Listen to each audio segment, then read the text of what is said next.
Sir এখনো ওইভাবে দেখি নাই স্যার, মানে আপনি দিয়েছেন এটা দেখি। সময় কিন্তু বেশি নাই, দেখতে দেখতে সময় চলে যাবে। জি স্যার, আপনার এটা 14 তারিখ রাত 12টা পর্যন্ত। হ্যাঁ, আর আপনাদের তো পরীক্ষার উইক, এমনিতেই চাপের কোনো অভাব নেই আপনাদের। স্যার আমাদের ওই পরীক্ষাটা ইয়াতে নিতে পারিনি স্যার, 15 তারিখ স্যার, শনিবার। নিতে ওই পারেননি? মাইক্রোপ্রসেসর ম্যামের সাথে কথা বলছিলাম, হুম। আমাদের পরে বললো যে নেওয়া যাবে না। তাই? স্যার আমাদের অ্যাসাইনমেন্টটা স্যার 15 তারিখ লাস্ট করেন স্যার, তাহলে আমরা 15 তারিখে আমাদের বন্ধ আছে স্যার, ওই দিন আমরা স্যার আচ্ছা, লিখতে পারবো তাহলে। ঠিক আছে, তাহলে অ্যাসাইনমেন্টের লাস্ট ডেট 15 তারিখ করে দিচ্ছি আমি। স্যার 15 তারিখ স্যার রাত 12টা পর্যন্ত করেন স্যার। আচ্ছা, এটা করতে পারবো, থ্যাংক ইউ স্যার। কিন্তু আমি পরীক্ষাটা 15 তারিখ নিতে পারবো না, ওই দিন আমার একটা কাজ আছে। আমরা তো এমনিতে ছুটি পাই না কিছু। পরীক্ষা স্যার আপনি নিতে চাইলো আপনি নিতে দিবে না স্যার, অথরিটি বলে। দিতে দিবে, তার তো কত উপায় আছে। ওই ম্যামকে বললাম যে ম্যাম বলতেছে অথরিটি বলে মানা করে দিচ্ছে। মানা করে দিছে, মানে অফিসিয়ালি মানা করে দিছে যে ওই দিন কোনো অফিসিয়াল কাজ করা যাবে না, কারণ যদি জানাজানি হয় যে আমরা ওই দিন পরীক্ষা নিয়েছি, পরবর্তীতে এটা একটা খারাপ ইফেক্ট পড়তে পারে। ওইটাই উনি বললো যে হ্যাঁ, ম্যাম এটা বললো যে আমাদের অথরিটি মানে, মানা করে দিছে, আমরা করবো না। হ্যাঁ অফিসিয়ালি এটা মানা করে দিছে আমাদেরকে, ওই দিন কোনো কাজ করা যাবে না। ওই দিন আর কি হবে, সভা টভা হবে হয়তো, মানে ফুল টুল দেওয়া এগুলি হবে, কিন্তু আনঅফিসিয়ালি হয়তো নেওয়া যাবে, কিন্তু আমি নিতে পারবো না আর কি, আমার কাজ আছে ওই দিন। আমি তো ছুটি পাই না আমরা এমনিতেই, তো এই জন্য ওই দিন একটা কাজ। ম্যামকে এমনিতে বলে দিয়েছে যে ম্যামকে নাকি বলছে যে আনঅফিশিয়ালি নেওয়া যাবে না। আচ্ছা আচ্ছা, আমরা একদম ছুটি পাই না বুঝছেন, মানে কি বলবো আর, মানে সবাই বলে যে টিচিং ম্যাম প্রফেশন কত আরামের। আর আমাদের তো এই ছুটি পুরো আছে, উইকটা তো স্যার মানে আমাদের অনলাইনে হওয়ার কারণে আরো বেশি কিন্তু ব্যস্ততা কিন্তু বেশি। আপনারা আপনাদেরও বিশ্বাস করবেন না যেরকম কি বেশি জানি না, আমাদেরও। আপনাদের 7:30 থেকে আজকে আপনাদের ক্লাস শুরু করলাম না কেন, আজকে কিন্তু আমাদের ছুটি, রবিবার হলে কি আমার পার্সোনাল ছুটি, রবিবার আর সোমবার, এটা হলে কি আমার উইকেন্ড আর কি, সপ্তাহে 2 দিন ছুটি, মানে আমাদের কন্ট্রাক্টে কিন্তু লেখা আছে যে আমাকে 5 দিন হ্যাঁ, 2 সার্ভিস দিন। দিতে হবে সপ্তাহে, তো আমার 2 দিন উইকেন্ড আমার। কিন্তু গত 4 থেকে 5 উইকের মতো আমি প্রতি রবি সোমবার কাজ করি। কাজ করি। মানে এই যে আপনাদের যে এখন ক্লাস নিব, ঠিক আছে, ক্লাস নেওয়ার আগেও আমি আজকে দিনের বেলা সকালবেলা ঘুম থেকে উঠে কোশ্চেন প্রিপেয়ার করছি, আপনাদের প্রিপেয়ার করে পাঠাইছি, পাঠানোর পরে আমি আমার পার্সোনাল একটা কাজ করতে পারছি আর কি। করার পরে এই যে এখন আবার আপনাদের ক্লাস নিতেছি, ক্লাস নেওয়া শুরু হওয়ার আগে ডিপার্টমেন্ট থেকে মেইল আসছে 9:30 বাজে আর্জেন্ট মিটিং, রাত্র 9:30 বাজে, কারণ সাড়ে তাহলে নয়টা বাজে এখন আবার ছুটিটা আর্জেন্ট মিটিং জয়েন করতে হবে। মানে অনলাইন হওয়াতে সবাই মনে করে কি যে মানে খুব তো ফ্রি, মানে কোনো কাজ নাই, হ্যাঁ, হ্যাঁ, এই জন্য মানে যখন তখন ভার্সিটি meeting। মনে করে যে তারা আসলে ঘুমায় ঘুমায় বেতন নিতেছে। আমাদের মনে হইতাছে যে আমরা কোনো স্যার আমাদের তো এর অবস্থা। আমাদের আমাদের তো স্যার মেইল দেখতে দেখতে স্যার আমাদেরও তো স্যার ব্যস্ততাটা বেশি বেড়ে গেছে, আর বিশেষ করে এই উইকটা তো আরো বেশি, তার মানে কোনো মধ্যে যে দিকে 15 তাকানোর মতো তারিখ, কোনো অবস্থা নাই স্যার। 15 তারিখে একটা ছুটির দিন, মানে এই ছুটির দিনের যদি আমি মানে পরীক্ষা নিয়ে কাটাই দিই, তাহলে তো মানে আমার নিজের জীবন বলে আর কিছু থাকবে না। জি এটাই স্যার, বুঝতে স্যার ব্যাপারটা স্যার।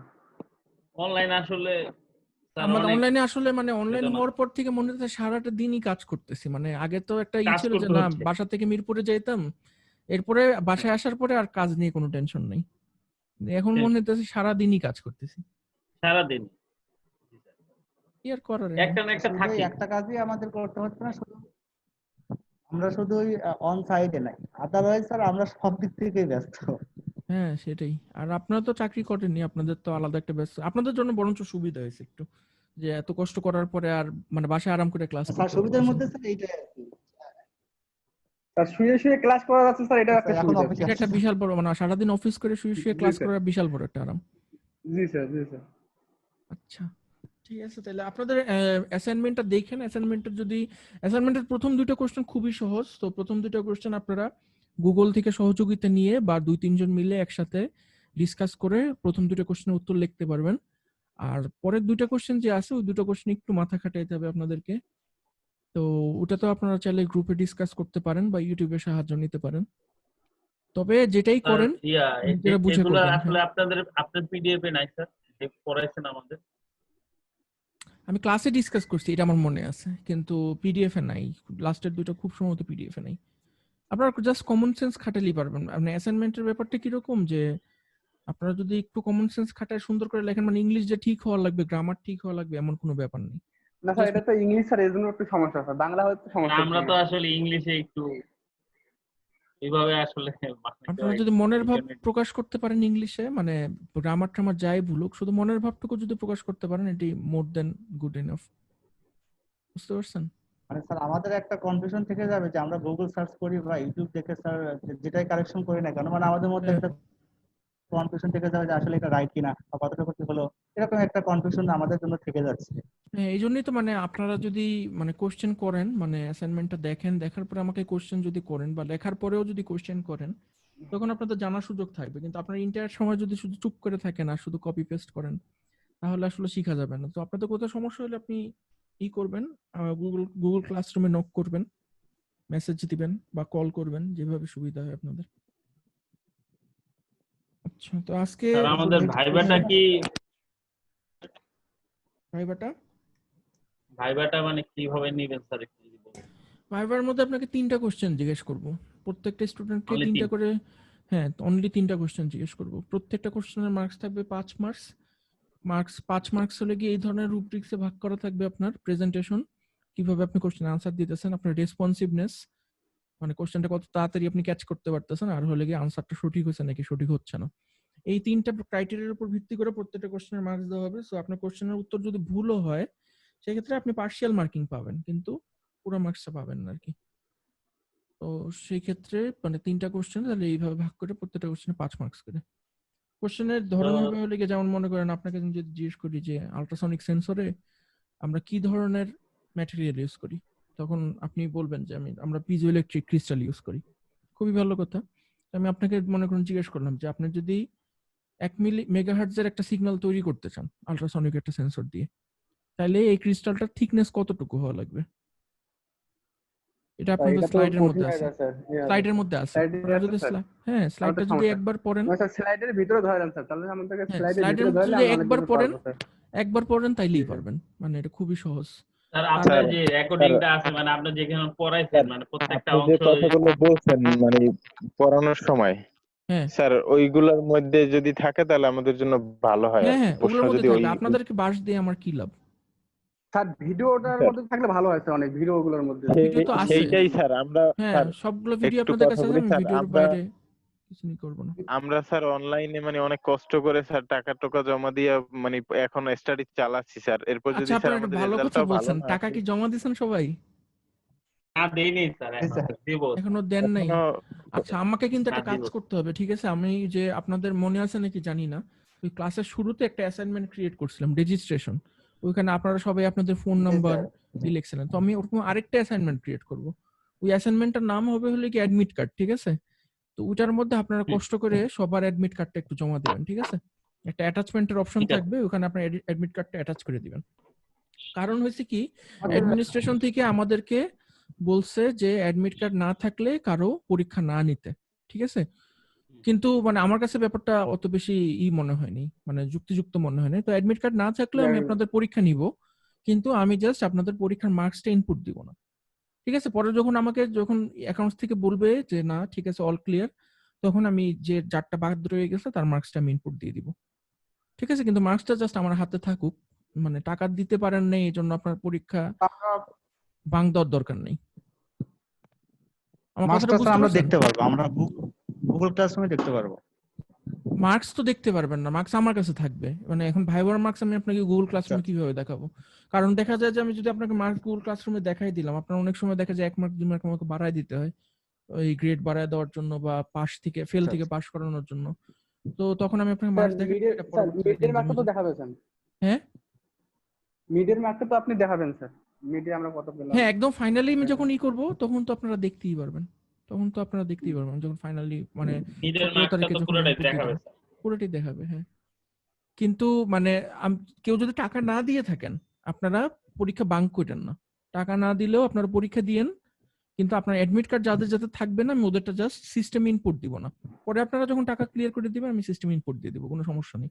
এটার জন্য মানে টাকা পয়সার জন্য আপনার কোনো মার্কস কাটা যাওয়া বা অন্য কোনো কিছু সমস্যা হবে না। তো 2-1 জন যারা টাকা দিতে পারেন নাই ওরা পরীক্ষাতে আইসেন, পরীক্ষা দিয়েন। মেকআপের আশা, কারণ মেকআপ পরীক্ষা দিতে গেলে দেখা যাবে যে আপনাকে আবার টাকা দিতে হবে, ঝামেলা হবে। জি স্যার। ঠিক এরকম আছে। স্যার আমাদের শিমুল স্যার অলরেডি একটা ইয়ে দিয়ে হুম। দিয়েছে, কিন্তু আপলোডটা করবো কোথায় এই অপশনটা খুঁজে পাচ্ছি না স্যার। আপনি যেমন বললেন এটা যে আপনি খুবই হচ্ছে সহজ। আপনার যে ইয়ে করে অ্যাসাইনমেন্টটা দিবেন। যেখানে যাবেন না, আপনাদের গতবার কোশ্চেন কি ছিল? রোল নাম্বার, তারপর ফোন নাম্বার, এরকম কোশ্চেন ছিল, তাই না? ওখানে লেখা থাকবে যে please G upload G your admit card here. তখন আপনারা করবেন কি, আপনারা যে অ্যাকাউন্ট সেকশন থেকে অ্যাডমিট কার্ডটা পাবেন, ওই অ্যাডমিট কার্ডটার আপনি একটা স্ক্রিনশট নেবেন, ফোন থেকে একটা স্ক্রিনশট নেবেন বা পিডিএফটা ডাউনলোড করবেন, যেটা আপনার সুবিধা। ওইটা যে ফাইলটা ক্রিয়েট হবে, ছবি বা পিডিএফ যেটাই হোক, সেটা আপনি ওই জায়গাতে আপলোড করে দিবেন। বুঝতে পারছি স্যার, ওটা পিডিএফ ডাউনলোড যদি করেছি পিডিএফ যদি অবশ্য। ডাউনলোড করেন, এর পিডিএফ আপলোড আগে করে দিবেন। আর কাজ যদি পিডিএফ না বানাইতে পারেন, তাহলে ছবি নিয়ে নিন, স্ক্রিনশট স্যার নিয়ে নিন। এর আগে আমরা এসএমএস টা গুগল ক্লাসরুমে দিছিলাম, টাকা জমা দেওয়ার যে এসএমএস টা, তা দিলে কি হবে না? এসএমএসটা দিলে হবে না, কারণ হচ্ছে কি, আপনারা হয়তো নোটিশ দেখছেন যে গত সেমিস্টারে বেশ কয়েকজন স্টুডেন্টকে সাসপেন্ড করা হয়েছে। ওরা হলে গিয়ে করছে কি, বানাইছে অ্যাডমিট কার্ডের যে কনফার্মেশনটার, ওটার ফেব্রিকেটেড একটা বানাইছে, মানে নিজেরা নিজেরা বানাইছে আর কি। তো পরে ওইটা আপলোড দিছে, তো ওইটা ধরা পড়ার পরে কতগুলো স্টুডেন্টকে দেখলাম যে ডিসিপ্লিনারি অ্যাকশন নিছে, স্কলারশিপ বন্ধ, ওয়েভার বন্ধ করে দিছে, সাসপেন্ড করছে এক সেমিস্টারের জন্য। তো মানে আমি চাই নকল না, করছে অ্যাডমিট কার্ড। নকল অ্যাডমিট কার্ডটা কিন্তু নকল স্যার করছে। হ্যাঁ, মানে আমি সুযোগ দিতে চাই না, শুধু শুধু সুযোগ দিয়ে দেখা গেল আপনারা কেউ অতি উৎসাহে এরকম একটা কাজ করলেন, আপনারা সাসপেন্ডেড হইলেন, ব্যাপারটা তো আমার কাছে ভালো লাগবে না, তো এটা করার দরকার নেই। জি স্যার। আচ্ছা ঠিক আছে, মনে আজকে করছে তাহলে। ভার্সিটি বুঝতে পারবে না। হ্যাঁ, মনে করছে ভার্সিটি বুঝতে পারবে না, মানে কিন্তু হয়তো অনেকে করে পরীক্ষা তো দিছে, পার পেয়ে স্যাররা গেছে। তো আর বুঝতে পারে নাই, স্যাররা হ্যাঁ, বুঝতে পারে নাই, কিন্তু পরে তো ধরা পড়ছে ঠিকই। পরে ধরা পড়ছে, কারণ হ্যাঁ। অ্যাকাউন্ট সেকশন যদি গ্রিন লাইট না দেয়, তাহলে তো আসলে কারো রেজাল্ট হয় না আপনার, মানে পাবলিশ হয় না শেষ পর্যন্ত। তো ওই হিসাব মিলে নেয় আর কি অ্যাকাউন্টসের সঙ্গে। যেটাই হোক, আশা করি আমাদের মধ্যে এরকম কেউ হবে না। তারপরও মানে জাস্ট টু বি শিওর আপনারা একটু আপলোড করে দিন। আচ্ছা, আজকে তো আমাদের মিটিং আছে ডিপার্টমেন্টে, বেশিক্ষণ ক্লাসও নিতে পারবো না। আর আজকে তো আমাদের অ্যাকচুয়ালি এক্সট্রা ক্লাস, এই ক্লাসটা জাস্ট নিতে হইতেছে আপনাদের টোটাল 20টা ক্লাস করার জন্য আর কি। তো আমার ইচ্ছা ছিল যে আপনারা অ্যাসাইনমেন্টটা যদি কেউ, মানে কোনো সমস্যা থাকতো এটা নিয়ে সমাধান করতাম, বা আপনাদের যদি গত অ্যাসাইনমেন্টের কোনো বিষয় নিয়ে যদি কোনো কোশ্চেন থাকে, এটা নিয়ে আপনারা কিছু জিজ্ঞেস করতে পারেন। আর যদি কোনো কোশ্চেন না থাকে, তাহলে আমরা ইসিজি গত নিয়ে। অ্যাসাইনমেন্টে স্যার সাথে কন্ডাক্টিভিটি সেন্সরটা তো আমরা ভাইবার জন্য পড়ব। হ্যাঁ, কন্ডাক্টিভিটি সেন্সরটা ভাইবার জন্য পড়বেন। তো খুব ভাইবার জন্য। ইজি কন্ডাক্টিভিটি সেন্সর, তাই না?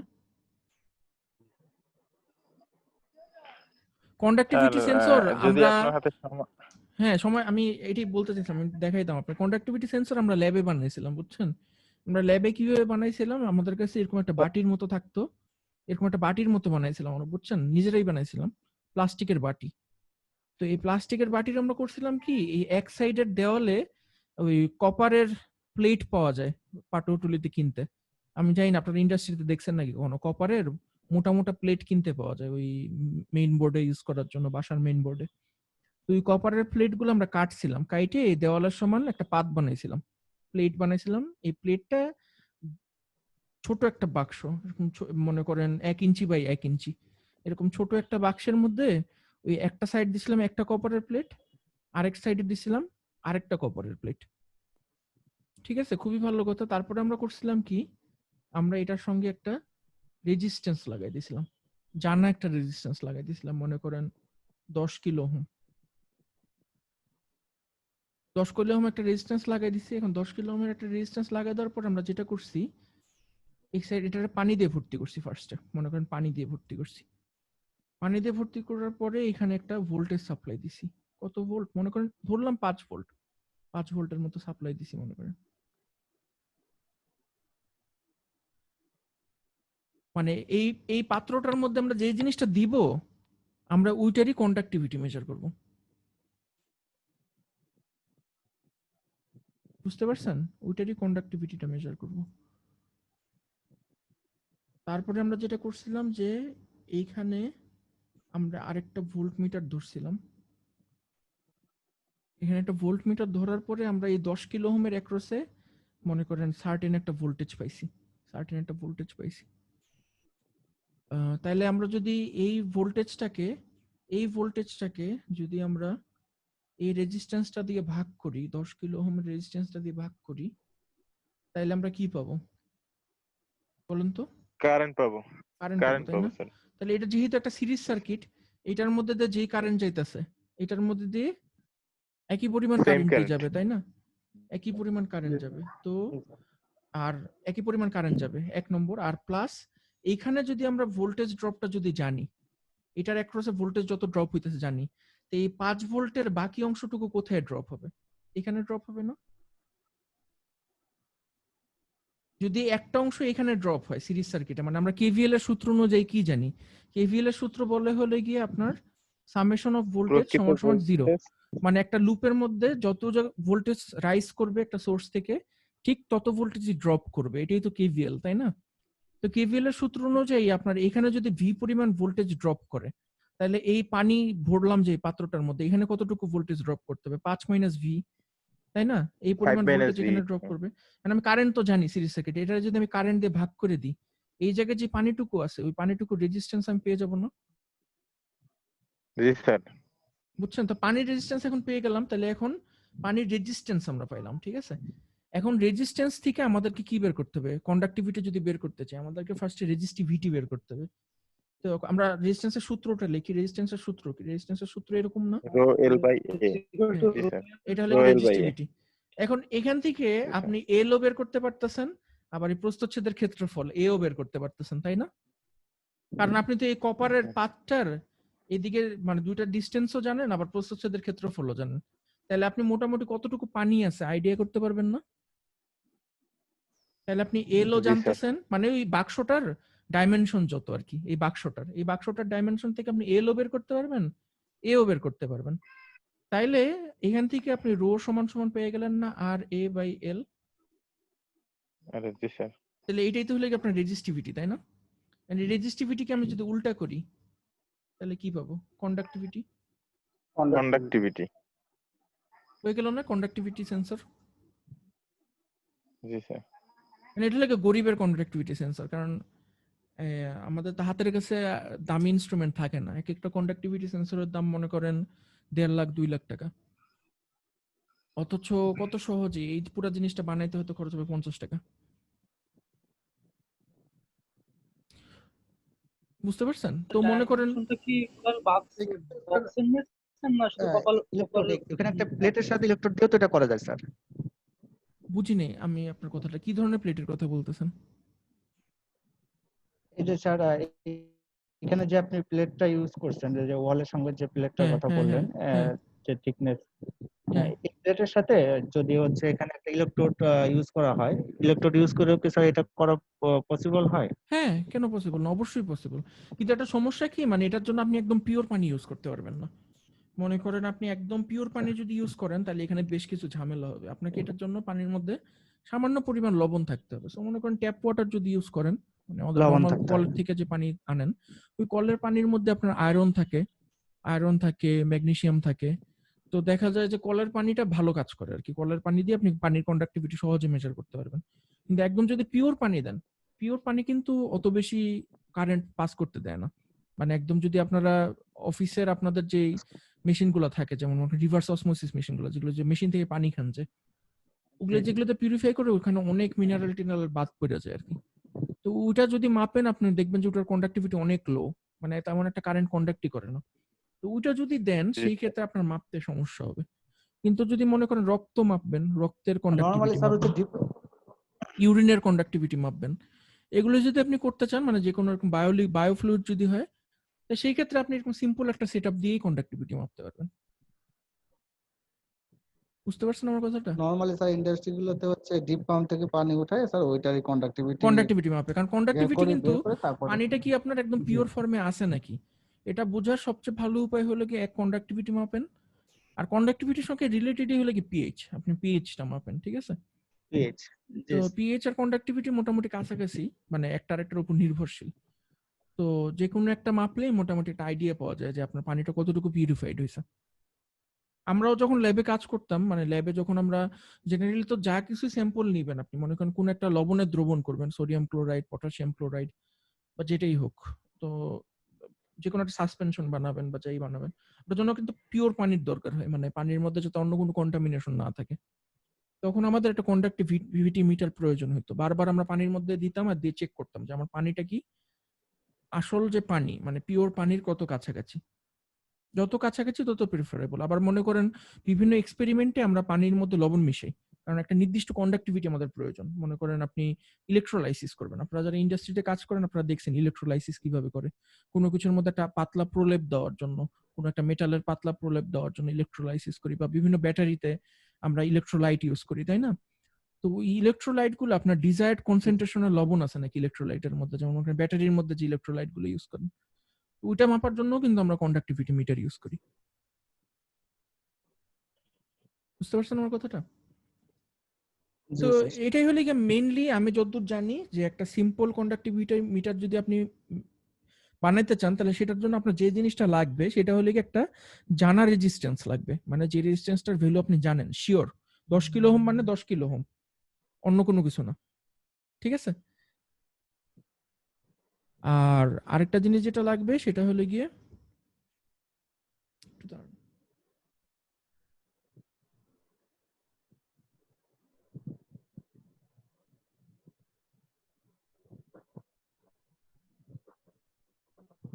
হ্যাঁ, আরেকটা জিনিস যেটা লাগবে যে আপনার এমন একটা পাত্র লাগবে যেই পাত্রটার ডাইমেনশন আপনি জানেন, মানে লেন্থ আপনি জানেন, এরিয়া আপনি জানেন। আর একটা ভোল্টেজ সোর্স লাগবে, জানা ভোল্টেজ সোর্স। এই তিনটা জিনিস যদি আপনার কাছে থাকে আপনি খুব সহজেই একটা মনে করেন ব্যাটারি ইউজ করে, দুইটা ব্যাটারি ইউজ করলেন, দুইটা পেন্সিল ব্যাটারি ইউজ করলেন, তাইলেই হবে। দুইটা পেন্সিল ব্যাটারি থেকে 3 ভোল্ট পাবেন আপনি। এমন একটা জিনিস আপনি বাসাতেই বানাইতে পারেন। আমাদের যদি ল্যাব থাকতো আমি ল্যাবের মধ্যে এই জিনিসটা করাইতাম, কিন্তু এই সেমিস্টারে তো কোনো ল্যাব নাই। আচ্ছা, এখন কি মোটামুটি বুঝতে পারছেন কন্ডাক্টিভিটি মিটার কিভাবে কাজ করে?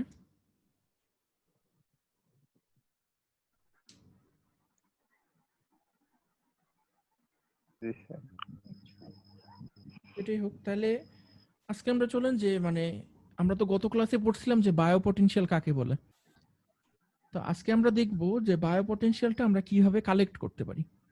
তো আমরা জাস্ট রিমাইন্ড করে দেওয়ার জন্য গত ক্লাসে আমরা কি দেখছিলাম, গত ক্লাসে আমরা দেখছিলাম যে আপনার বায়ো পটেনশিয়াল হলো কি এরকম একটা মাইনাস থেকে শুরু করে, এটা হলো কি আমরা বলি যে সেলটা পোলারাইজড অবস্থায় আছে, তারপর যখন একটা অ্যাকশন পটেনশিয়াল জেনারেট হয় তখন এটার ভোল্টেজটা পজিটিভ দিকে পৌঁছে যায়, তখন আমরা বলি যে এই জিনিসটা পোলারাইজড হয়েছে 20 মিলিভোল্টে গিয়ে। তারপর আবার সেলের মধ্যে কিছু সেল কিছু কাজ করে করে এটাকে আবার আগের অবস্থায় নিয়ে আসে। এই পুরো জিনিসটা হলো কি আমাদের একটা অ্যাকশন পটেনশিয়ালের সাইকেল। এখন আমরা যখন ইসিজি বা ইইজি যখন মেজার করব আমরা কি চাবো যে শরীরের মধ্যে আমরা কোনো একটা জায়গায় ইলেকট্রোড বসাবো, বসাই এই শরীরের ভিতরে যে বিভিন্ন ইলেকট্রিক্যাল অ্যাক্টিভিটি হইতেছে এই ইলেকট্রিক্যাল অ্যাক্টিভিটি গুলো আমরা মনিটর করব। সেটা রোগীর জন্য হইতে পারে বা মনে করেন নিয়মিত রুটিন মেইনটেনেন্সের জন্য হইতে পারে শরীরের। এখন সমস্যাটা যেটা সেটা হলে গিয়ে আপনারা তো দেখতেই পারতেছেন যে 20 মিলিভোল্টের একটা সিগন্যাল কত ছোট একটা সিগন্যাল। এই সিগন্যালটাকে আপনি যদি দেখতে চান স্বাভাবিকভাবে এত ছোট একটা সিগন্যালকে দেখতে গেলে আপনি অনেক ধরনের বাধার সম্মুখীন হবেন, কারণ বাধার সম্মুখীন যদি নাই হইতেন, সিগন্যালটা যদি বড় হইতো তাহলে তো আপনার দৈনন্দিন জীবনে আপনার এই সিগন্যালটা চোখেই পড়তো, তাই না? সিগন্যালটা ছোট দেখেই আমাদের জিনিসটা চোখে পড়ে না, সবসময় চোখের আড়ালে ঘটে এই ঘটনাটা, অ্যাকশন পটেনশিয়ালের ঘটনাটা। তার মানে নিশ্চয়ই মানে এই সিগন্যালটা মানে অ্যাম্পলিটিউডটা এত ছোট যে এটা গ্যাদার করাটা বেশ ডিফিকাল্ট। এটার জন্য আমাদের স্পেশালাইজড ইকুইপমেন্টের দরকার হয়, যেমন ইসিজি অ্যাম্পলিফায়ার দরকার হয় বা ইইজি অ্যাম্পলিফায়ার দরকার হয়। ঠিক আছে? এখন মনে করেন আপনি একটা অসিলোস্কোপ আছে আপনার কাছে, ল্যাবরেটরিতে আপনার কাছে একটা অসিলোস্কোপ আছে। জেনারেলি তো আমরা যে কোনো একটা এসি সিগন্যাল যখন দেখতে চাই তখন তো আমরা অসিলোস্কোপ ইউজ করি, তাই না? মানে কোন একটা সিগন্যালের যখন ম্যাগনিটিউডটা সময়ের সাথে সাথে ভ্যারি করে, যে এখানে যেরকম সময়ের সাথে সাথে এটার ম্যাগনিটিউডটা ভ্যারি করতেছে, তাই না? এরকম একটা সিগন্যাল আমরা অসিলোস্কোপে দেখি। এখন আমাদের অসিলোস্কোপ আমরা ল্যাবে যেটা ইউজ করি সেটাতে আমরা সর্বনিম্ন কত ভোল্টেজ পর্যন্ত দেখতে পারি?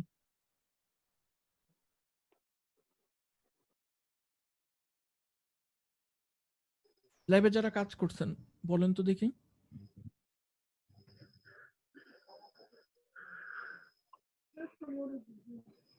কারো কোনো আইডিয়া নেই? স্যার কাজ তো অনেক করছি কিন্তু আসলে কত একটা কথা, সর্বনিম্ন আপনার এটা সর্বনিম্ন কত ভোল্টেজ idea দেখতে নেই। পারে এটা দেখেন নাই কখনো? আচ্ছা, এমনি জেনারেলি এডুকেশনাল ইনস্টিটিউট মানে ইউনিভার্সিটি গুলোতে যে অসিলোস্কোপ গুলো থাকে ওগুলাতে আমি যতদূর দেখছি সর্বনিম্ন মাপতে পারে 2 মিলিভোল্ট। 2 মিলিভোল্ট সর্বনিম্ন মাপতে পারে, কিন্তু 2 মিলিভোল্টের সমস্যা যেটা হয়, যদি অসিলোস্কোপ একদম মানে সর্বনিম্ন ঘরে মানে সবচেয়ে বেশি ছোট ঘরটাতে যদি দেখতে চান 2 মিলিভোল্ট, আপনি দেখবেন শুধু এরকম। এটার রেঞ্জ হলে গিয়ে প্রায় 5 থেকে 10 মিলিভোল্টের মতো। বুঝতে পারছেন? এগুলো নয়েজ। এই নয়েজটা কোথা থেকে আসে বলেন তো?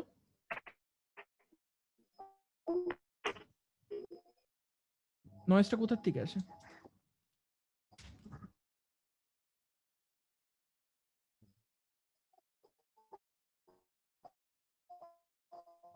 জানা আপনার অসিলোস্কোপ ইউজ করছেন কে কে বলেন তো? ল্যাবে অসিলোস্কোপ ইউজ করছেন কে কে? স্যার অসিলোস্কোপ ইউজ করছে, জি করছে। করছেন। আচ্ছা, মনে করুন অসিলোস্কোপ আপনি কোথাও কানেক্ট করেন নাই, ঠিক আছে? জাস্ট অসিলোস্কোপের যে প্রোবটা, এই প্রোবটা আপনি হাত দিয়ে ধরছেন। হাত দিয়ে ধরছেন শুধু।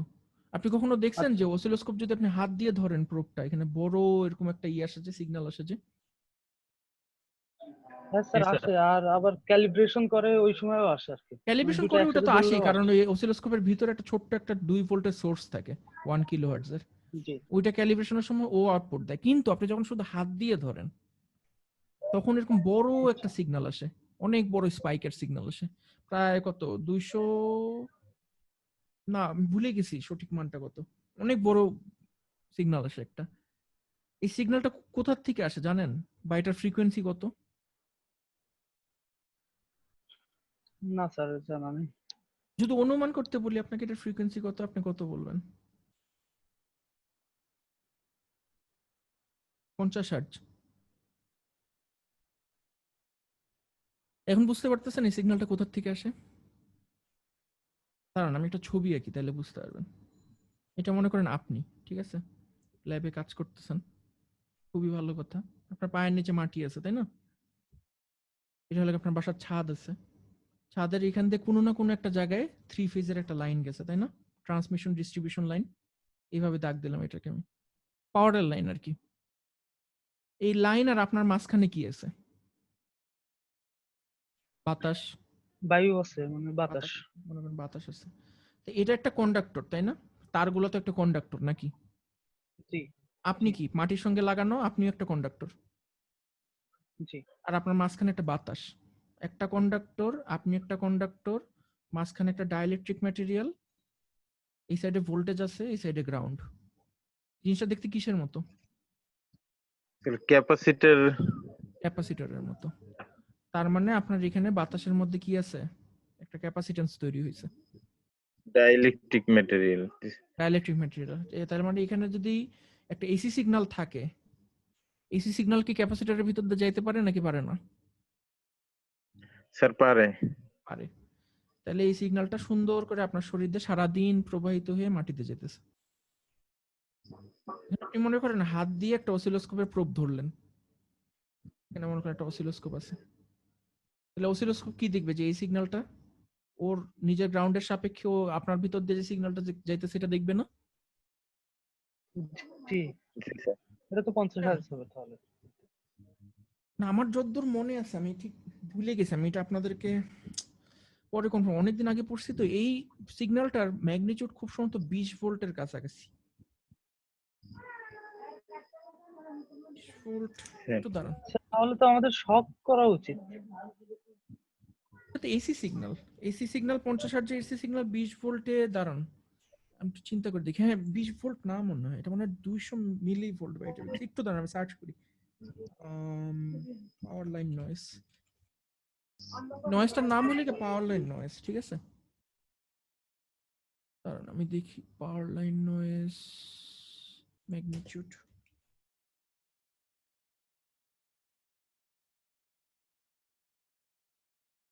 ভার্সিটি খোলা থাকলে আমি সহজে ল্যাবে গিয়ে চেক করতে পারতাম, কিন্তু এখন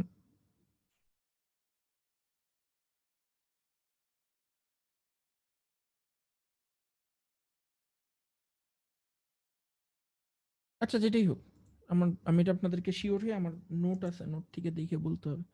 ধরেন যেটা 200 মিলি ভোল্ট, জি ঠিক স্যার। আছে, 20 ভোল্ট না, 200 মিলি। কিন্তু যেটাই হোক, এটা আপনার ইসিজির যে সিগন্যালটা, ইসিজির সিগন্যালটা আমরা কত দেখছিলাম? 20 মিলি ভোল্ট। এটার থেকে প্রায় 10 গুণ বেশি, মানে ধরে নিচ্ছি কথার কথা, আমি জানি না এটা কত। 200 মিলি ভোল্টও যদি হয় প্রায় 10 গুণ বেশি। এখন ইসিজি ফ্রিকোয়েন্সি আমরা গত ক্লাসে কি পড়ছিলাম যে 1 থেকে 100 হার্টজের মতো। মানে ইসিজির মধ্যে তো বেশ কয়েকটা কম্পোনেন্ট আছে। তো আপনি যদি এই কম্পোনেন্টটাকে ফুরিয়ার ট্রান্সফর্ম করেন, করলে দেখবেন যে এটা মোটামুটি 1 থেকে 100 হার্টজের মধ্যে। এখন আপনার যে নয়েজটা আছে শরীরের মধ্যে দিয়ে, এই নয়েজটা লাগে 50 হার্টজে। তার মানে এটা 1 থেকে 100 এর মাঝামাঝি একটা জায়গাতে, তাই না? এবং এটার ম্যাগনিটিউড হলো 200 মিলিভোল্ট। এখন আপনি যদি ইসিজিটাকে জাস্ট শরীর থেকে নিয়ে শুধু অ্যামপ্লিফাই করে দেন, তাহলে আপনার ইসিজি সিগন্যালটাও যেরকম অ্যামপ্লিফাই হবে, পাওয়ার লাইন নয়েজটাও কি অ্যামপ্লিফাই হবে না? তখন কিন্তু একটা ঝামেলা হয়ে যাবে। এখন মনে করেন ইসিজি 20 মিলিভোল্টের যে সিগন্যালটা, এটাকে আপনি যদি অ্যাটলিস্ট মানে 1 থেকে 5 ভোল্টের রেঞ্জে দেখতে চান, 1 ভোল্ট থেকে 5 ভোল্টের একটা স্কেলে যদি আপনি দেখতে চান, তাহলে আমরা মোটামুটি বলতে পারি এটাকে অ্যাটলিস্ট 100 গুণ অ্যামপ্লিফাই করতে হবে ইসিজি সিগন্যালকে। ইসিজি সিগন্যালকে আমরা যদি 100 গুণ অ্যামপ্লিফাই করি, তাহলে আমাদের 20 মিলিভোল্ট হয়ে যাবে হলো কি আপনার 2 ভোল্ট, তাই না? 20 মিলিভোল্ট হয়ে যাবে 2 ভোল্ট। কিন্তু এটার সাথে যে 200 মিলিভোল্ট আছে, এটাকে যদি আমরা 100 গুণ করি, এটাও তো অটোমেটিক 100 গুণ হয়ে যাবে, তাই না? তাহলে 100 গুণ হলে এই 200 মিলিভোল্ট তখন কি হয়ে যাবে? 20 ভোল্ট। 20 ভোল্ট হবে। এখন 20 জি স্যার। ভোল্ট যদি আপনার অ্যামপ্লিফায়ারের মধ্যে যদি 20 ভোল্ট অ্যামপ্লিফাই হয়, আপনার এখানে বায়াস আছে কত +6 আর -6, 12 ভোল্ট। 20 ভোল্ট তো 12 ভোল্টের বাইরে। আপনি এখানে শুধু একটা স্ট্রেট লাইন দেখবেন না? মানে 5 ভোল্ট সর্বোচ্চ লিমিট যদি 6 ভোল্ট হয়, তাহলে 6 এর জায়গায় আপনি শুধু এরকম একটা স্ট্রেট লাইন দেখবেন। মানে আপনার কি হয়েছে? স্যাচুরেশন হয়ে গেছে। আমার কথাটা কি বুঝতে পারছেন? জি স্যার। তার মানে আপনারা আজকে নতুন একটা জিনিস শিখলেন যে আপনারা লিস্ট যারা মনে করেন বনে জঙ্গলে নাই এরকম মানুষ বাদে সবার শরীর দিয়ে আমাদের কনস্ট্যান্ট একটা এসি সিগন্যাল পাস করতেছে। এবং এটা আমরা খুব সহজেই যদি অসিলোস্কোপ ইউজ করি আমরা ল্যাবে, আমরা অসিলোস্কোপের লিড যখন ধরি, একটু হোল্ড করেন, ফোন আসছে আমার।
হ্যালো। স্যার শোনা যাচ্ছে। শোনা যাচ্ছে? হ্যাঁ। শোনা যাচ্ছে। ফোনের পর ফোন, ফোনের পর ফোন। আচ্ছা, তো কি জানি বলতেছে, হ্যাঁ, তো আপনার নতুন একটা জিনিস জানলে যে আমাদের শরীর দিয়ে কন্টিনিউয়াসলি আপনার এরকম একটা সিগন্যাল যাইতেছে এবং এই সিগন্যালটা আমরা মেজার করতে পারি। এবং শরীরের থেকে যখন আপনি কোনো একটা সিগন্যাল নিতে যাবেন আলাদা করে, ইসিজি বলেন, ইইজি বলেন, ইজির ক্ষেত্রে তো আরো ঝামেলা, কারণ ইজির ম্যাগনিটিউড হলে গিয়ে 200 মাইক্রোভোল্ট। 200 মাইক্রোভোল্ট মানে বুঝছেন, 200 মাইক্রোভোল্ট মানে আমাদের পাওয়ার লাইন নয়, যদি আমরা ধরি 200 মিলিভোল্ট, এটার থেকে 1000 গুণ ছোট ব্রেনের থেকে যে সিগন্যালটা বের হয়। এই জন্য ইইজি সিগন্যাল অ্যাম্প্লিফাই করা মানে ব্রেনের সিগন্যালটা অ্যাম্প্লিফাই করা খুবই ডিফিকাল্ট। ইসিজি যত সহজে করা যায়, ইজি এত সহজে করা যায় না। তো এটা হলো কি আমাদের 1 নম্বর চ্যালেঞ্জ। আমরা যদি বায়ো সিগন্যাল অ্যাকোয়ার করতে চাই, তাহলে আমাদের 1 নম্বর চ্যালেঞ্জ হলো গিয়ে পাওয়ার লাইন নয়েজ। এই পাওয়ার লাইন নয়েজের জন্য আমাদের খুব সফিস্টিকেটেড অ্যাম্প্লিফায়ার ডিজাইন করতে হয়। পাওয়ার লাইন নয়েজ, তো আপনারা মনে রাখবেন যে মানে বায়োমেডিক্যাল সিগন্যাল ক্যাপচার করার ক্ষেত্রে প্রথম বিপদটা হলো গিয়ে পাওয়ার লাইন নয়েজ। এটা আপনার সব জায়গায় ভুগাবে, আপনি ইজি বলেন, ইসিজি, ইএমজি সব জায়গাতে ভুগাবে, এবং যে কোনো বায়োমেডিক্যাল সিগন্যাল অ্যাকুইজিশনে ভুগাবে। এটা গেলে 1 নম্বর সমস্যা। 2 নম্বর সমস্যা হলে গিয়ে আপনার মুভমেন্ট আর্টিফ্যাক্ট। তো আপনারা যারা ইলেকট্রোমেডিক্যালে আছেন ওরা অলরেডি জানেন মুভমেন্ট আর্টিফ্যাক্ট কি জিনিস। যে কোনো একটা কিছু রিডিং নিতেছেন, মনে করেন এক্স-রে করতেছেন একটা রোগীর বা ইসিজি মেজার করতেছেন, এমন সময় রোগীটা হঠাৎ করে নড়ে চড়ে উঠছে, হঠাৎ করে হাত নড়ে গেছে বা পা নড়ে গেছে। তো এক্স রে এর ক্ষেত্রে তখন কি হয়, ছবিটা ঝাপসা আসে, তখন টেকনিশিয়ান বলে আপনার ছবিটা আবার নিতে হবে। তো তখন দেখা যায় রোগীটা এক্সট্রা একটা ডোজ পায়, রেডিয়েশনের ডোজ পায়, যেটা শরীরের জন্য ভালো না। আর ইসিজির ক্ষেত্রে কি সমস্যাটা হয়, মনে করেন ইসিজির ক্ষেত্রে আপনি যখন হাত পা নড়াবেন, তখন হাত পার এই নয়েজটা হলে গিয়ে আপনার সিগন্যালের মধ্যে অ্যাপিয়ার করবে। মনে করেন আপনার সিগন্যালটা এরকম আসার কথা, আপনি এরকম হঠাৎ করে হাত পা নড়াইছেন, তখন আপনার এই সিগন্যালটা এরকম এরকম আসবে, হঠাৎ করে এরকম উল্টাপাল্টা একটা সিগন্যাল আসবে। তো এটাকে আমরা বলি হলে গিয়ে মুভমেন্ট আর্টিফ্যাক্ট। মুভমেন্ট আর্টিফ্যাক্ট এটা হলে কি আমাদের 2 নম্বর নয়েজ, মুভমেন্ট আর্টিফ্যাক্ট। তো মুভমেন্ট আর্টিফ্যাক্ট আমরা কিভাবে দূর করি? মুভমেন্ট আর্টিফ্যাক্ট আমরা 2 ভাবে দূর করতে পারি। একভাবে দূর করতে পারি, আমাদের যে ইলেকট্রোডটা আমরা লাগাবো শরীরে, এই ইলেকট্রোডটা আমরা মডিফাই করি। মানে জেনারেলি ইলেকট্রোড বলতে আমরা কি বুঝি?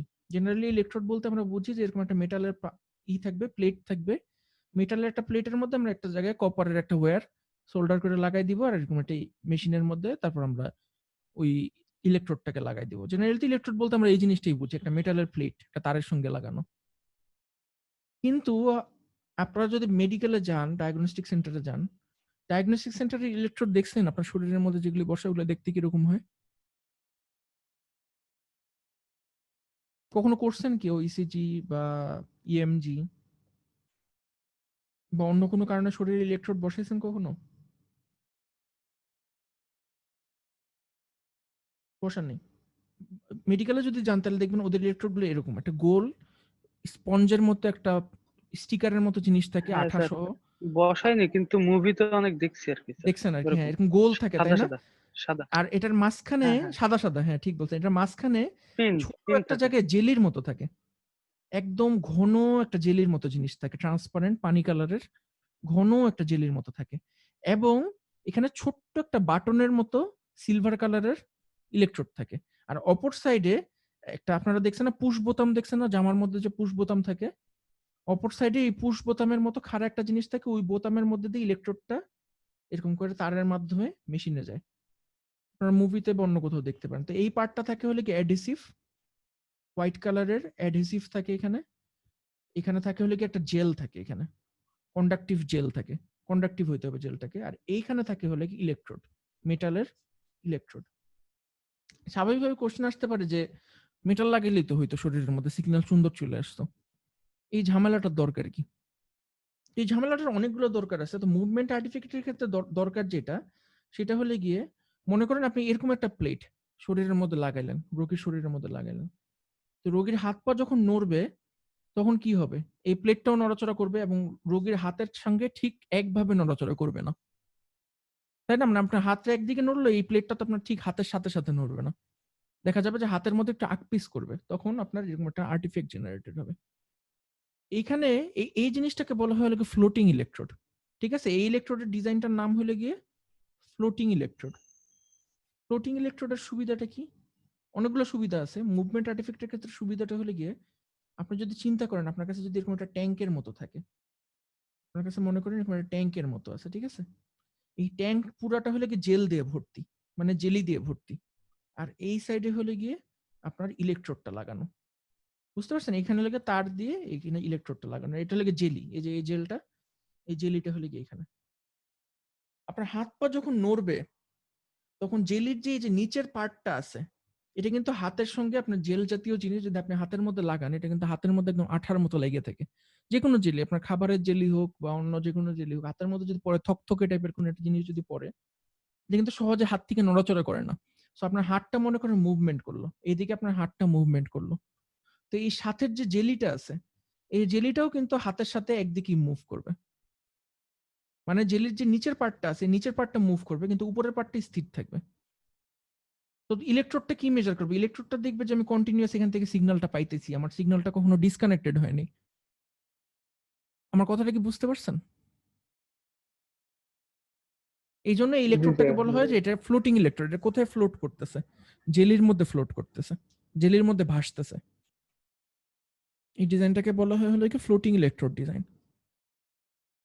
এই জন্য মেডিকেলে আমরা জেনারেলি এই ধরনের ইলেকট্রোড ইউজ করি যেটাতে একেতে অ্যাডিসিভ থাকেই, যাতে রোগী নড়াচড়া করলে আঠার মতো লেগে থাকে, প্লাস এই জেলিটা যেটা করে এই জেলিটা থকথকে একদম শরীর থেকে মুভ করে, ওইদিকেও জেলিটা হালকা মুভমেন্ট করে, তখন সার্কিটটা সহজে ডিসকানেক্টেড হয় না। অ্যাকচুয়ালি জেলি তো আমরা আমরা স্যার আলাদাভাবে লাগাইছেন। কিসের জন্য? আল্ট্রাসাউন্ডের জন্য? যখন স্যার ইলেকট্রোড লাগাইছে তখন তো জেলি তো স্যার আমরা স্যার আলাদাভাবে মনে হয় লাগাইছে। হইতে পারে। আপনারা কি জেলি দিয়ে ওয়ান টাইম ইলেকট্রোড ইউজ করেন নাকি বারবার ইউজ করেন একই ইলেকট্রোড? একই ইলেকট্রোড স্যার বারবার স্যার। এই জন্য জেলি ইউজ করেন, কারণ এগুলি ওয়ান টাইম। জি স্যার। ও আচ্ছা স্যার। ওয়ান টাইমের মধ্যে আপনার জেলিটা থাকে আর কি, বিল্ট ইন থাকে। আর যেগুলো আপনি বারবার ইউজ করেন, আমরা ল্যাবে যখন বারবার ইউজ করতাম আমরাও জেলি দিয়ে করতাম। জি স্যার। কন্ডাক্টিভ জেলি পাওয়া যায়, অনেক দাম জেলিগুলোর। আমরাও জেলি দিয়ে করতাম, কারণ আমরা যখন রিসার্চের কাজ করি তখন তো মনে করেন এরকম ওয়ান টাইম ইলেকট্রোড এত বেশি ইউজ করা যায় না। এক হলে ওয়ান টাইম ইলেকট্রোড এগুলির পারফরমেন্স খুব একটা ভালো না, আর আপনার খরচ হয়, প্রচুর খরচ হয়। প্রতিদিন আপনি যদি 10-12টা করে ইলেকট্রোড নষ্ট করেন তাহলে দেখা যায় যে প্রতি মাসে আপনার এক প্যাকেট ইলেকট্রোড শেষ হয়ে যাবে। এই জন্য আমরা যেটা করি, আমরা হলে কি মেটালের ইলেকট্রোড ইউজ করি, কিন্তু যখন মেটালের ইলেকট্রোডটা হাতের মধ্যে বসাই তখন এই ইলেকট্রোড আর হাতের মাঝখানে আমরা জেলি দিয়ে নিই। জেলি দেওয়ার অনেক কারণ আছে। আপনার যে মুভমেন্ট আর্টিফ্যাক্ট হলে গিয়ে একটা কারণ, আরেকটা কারণ হলে গিয়ে আপনার প্যারাসিটিক ক্যাপাসিটেন্স, ঠিক আছে? প্যারাসিটিক ক্যাপাসিটেন্স বা স্ট্রে ক্যাপাসিটেন্স। স্ট্রে ক্যাপাসিটেন্স জিনিসটা কি? আপনি মনে করেন শরীরের উপরে আপনি একটা মেটালের পাত রাখলেন, ঠিক আছে? এরকম একটা প্লেট রাখলেন। এখন আপনার শরীরের মধ্যে একে তো লোম আছে, ছেলে মানুষ যারা স্পেশালি ওদের শরীরে তো অনেক পশম আছে, লোম আছে, 1 নম্বর সমস্যা। আর যত যাই হোক আপনাদের এই ত্বকের মধ্যে কিন্তু অনেক ছোট ছোট ছিদ্র থাকে, পোর থাকে, এবং এই ত্বক কিন্তু আনইভেন হয়, একদম পুরো স্মুথ সমান এরকম ত্বক কিন্তু পাওয়া যায় না। তো আপনি প্লেটটা যখন ত্বকের মধ্যে বসাবেন, এরকম এবড়ো থেবড়ো ত্বকের মধ্যে যখন বসাবেন বা চুল সহ একটা ত্বকের মধ্যে যখন বসাবেন, তখন এই মেটালের প্লেট আর এই ত্বকের মাঝখানে কিন্তু এয়ার গ্যাপ তৈরি হবে, তাই না? ছোট ছোট এরকম এই যে এয়ার পকেট, ছোট ছোট এয়ার গ্যাপ তৈরি হতেছে। তা আপনার এখানে স্কিনের নিচের জিনিস কন্ডাক্টিভ, মাংস রক্ত যা আছে কন্ডাক্টিভ, এখানে মেটালের প্লেটটাও কন্ডাক্টিভ, কিন্তু মাঝখানে বাতাস থাকার কারণে দুইটা কন্ডাক্টরের মাঝখানে ছোট ছোট কি তৈরি হয়েছে? ক্যাপাসিটর তৈরি হয়েছে না? ডাইইলেকট্রিক, জি স্যার, ক্যাপাসিটর। সেটা তৈরি হয়েছে। তাহলে এই ক্যাপাসিটেন্সের যে প্রভাবটা, এই প্রভাবটা আপনি তখন রিডিং এর মধ্যে পাবেন। বুঝতে পারছেন? তো তখন আপনার কি হবে যে যতটুকু রেজিস্ট্যান্স আপনার থাকার কথা ছিল, মানে স্কিন আর ইলেকট্রোডের ইন্টারফেসের মধ্যে বিদ্যুতের যতটুকু বাধার পাওয়ার কথা ছিল, এখন কিন্তু বাধাটা কম বেশি হবে ফ্রিকোয়েন্সির উপর ডিপেন্ড করে। বুঝতে পারছেন?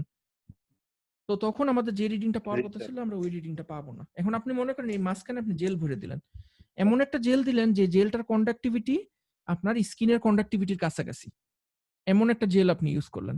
তখন কি হবে যে ছোট ছোট যে পোর গুলো আছে বা ছোট ছোট যে এবড়ো থেবড়ো জায়গাগুলো আছে, এটা একদম জেলি দিয়ে পুরো সমানভাবে ভরে যাবে না? তো তখন আপনার যেটা হবে যে এই ইলেকট্রোড আর স্কিনের মাঝের যে স্ট্রে ক্যাপাসিটেন্স আছে বা যে প্যারাসিটিক ক্যাপাসিটেন্সটা আছে, এই জিনিসটা আপনি দূর করতে পারবেন। এইটাও আপনার জেলি জি দেওয়ার স্যার। আরেকটা কারণ। কারণ বায়োমেডিক্যাল সিগন্যালের ক্ষেত্রে আপনার যে কোনো এক্সেস জিনিস যেটা আপনার চাইতেছেন না, যেমন মনে করেন ক্যাপাসিটেন্স হইতে পারে, এক্সট্রা রেজিস্ট্যান্স হইতে পারে, সেই জিনিসগুলো কিন্তু আপনার ডিজায়ারেবল না। বুঝতে পারছেন? এটা কিন্তু ডিজায়ার্ড না। এটা গেল হলো কি আরেকটা জিনিস। জায়গা তাহলে আপনারা কি কি শিখলেন? পাওয়ার লাইন নয়েজ শিখলেন, মুভমেন্ট আর্টিফ্যাক্ট শিখলেন, স্ট্রে ক্যাপাসিট্যান্স কাকে বলে শিখলেন। আরেকটা জিনিস আছে, সেটা হলো কি, এটা হলো কি অনেক ইম্পর্টেন্ট, সেটাকে আমরা বলি হলো কি কন্ট্যাক্ট ইম্পিডেন্স। এই জিনিসটা ইন্টারভিউতে অনেক জিজ্ঞেস করে, কন্ট্যাক্ট ইম্পিডেন্স কাকে বলে। আপনার নাম শুনছেন আগে কন্ট্যাক্ট ইম্পিডেন্স? ইম্পিডেন্স তো শুনছি, এটা conduct contact contact impedance. Contact impedance sir কথাটা, সরি আমি এটা ইউ লিখছি, এ হবে কন্ট্যাক্ট। কন্ট্যাক্ট কোন কন্ট্যাক্ট মানে হলো কন্টাক্টে যে কোনো বাধা কিছু, দেয়, মানে কোন সংযোগে। হ্যাঁ কোনো সংযোগে, ঠিক বলছেন। এই জিনিসটা হলো কি যে আপনাদের একটু আগে যে জিনিসটা বললাম ওটার সঙ্গে কিছুটা রিলেটেড। কিভাবে রিলেটেড? যে মনে করেন আপনার এরকম একটা সেল আছে, ঠিক আছে, এরকম একটা সেল আছে, খুব ভালো কথা। এখন সেলের ভিতরে আমরা জানি কি আছে, সাইটোপ্লাজম আছে, তাই না? সাইটোপ্লাজম বেশিরভাগই হলে কি আপনার পানি, বেশিরভাগই হলে কি পানি, 70% পানি, তাই না? সেলের বাইরে যে জিনিস আছে এগুলোও পানি। কিন্তু সেলের যে মেমব্রেনটা, সেলের যে মেমব্রেনটা, এই মেমব্রেনটা আমরা গত ক্লাসে দেখছিলাম কি দিয়ে তৈরি, কারো মনে আছে?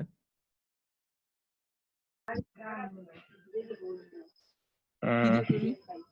লিপিড। লিপিড। এগুলোকে তেল, মানে যে কোনো তেল কি আমরা লিপিড বলি। লিপিড বাইলেয়ার, মানে দুইটা লেয়ার থাকে, ঠিক আছে, দেখতে হলে কি এরকম আপনার এরকম। এই পার্টটা যেটা, গোল পার্টটা যেটা, এটা হলো কি, এটাকে বলে হলো কি হাইড্রোফিলিক, হাইড্রোফিলিক। আর এই পার্টটা হলো কি আপনার হাইড্রোফোবিক। হাইড্রোফিলিক মানে পানি পছন্দ করে, ঠিক আছে। আর হাইড্রোফোবিক মানে, ফোবিয়া মানে তো আপনারা জানেনই, ফোবিয়া মানে ভয় পায়। হাইড্রোফোবিক এই পার্টটা হলে কি পানি ভয় পায়।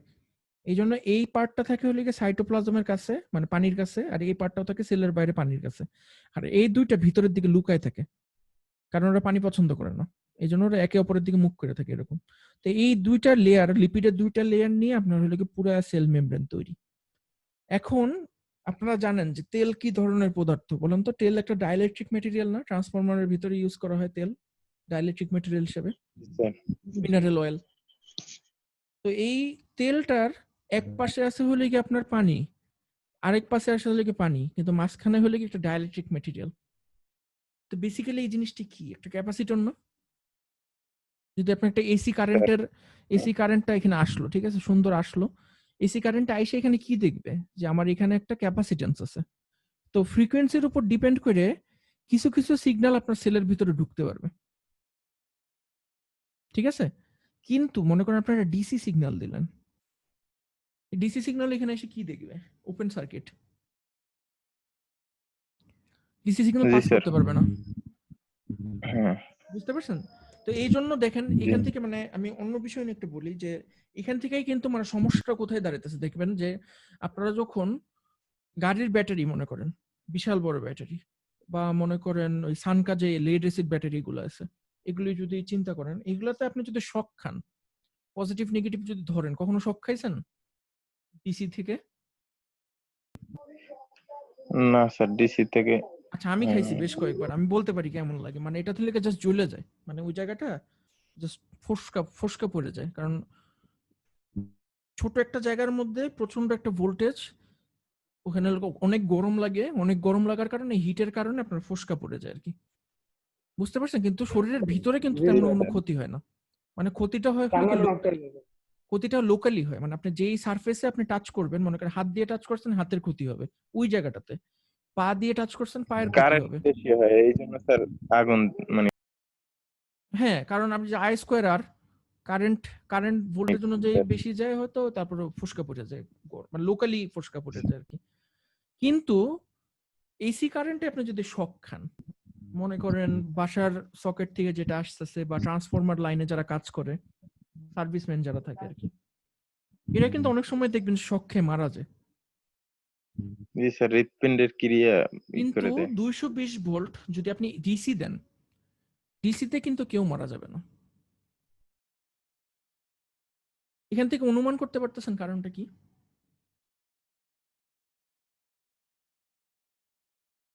ডিসি তে ফ্রিকোয়েন্সি নেই এই জন্য।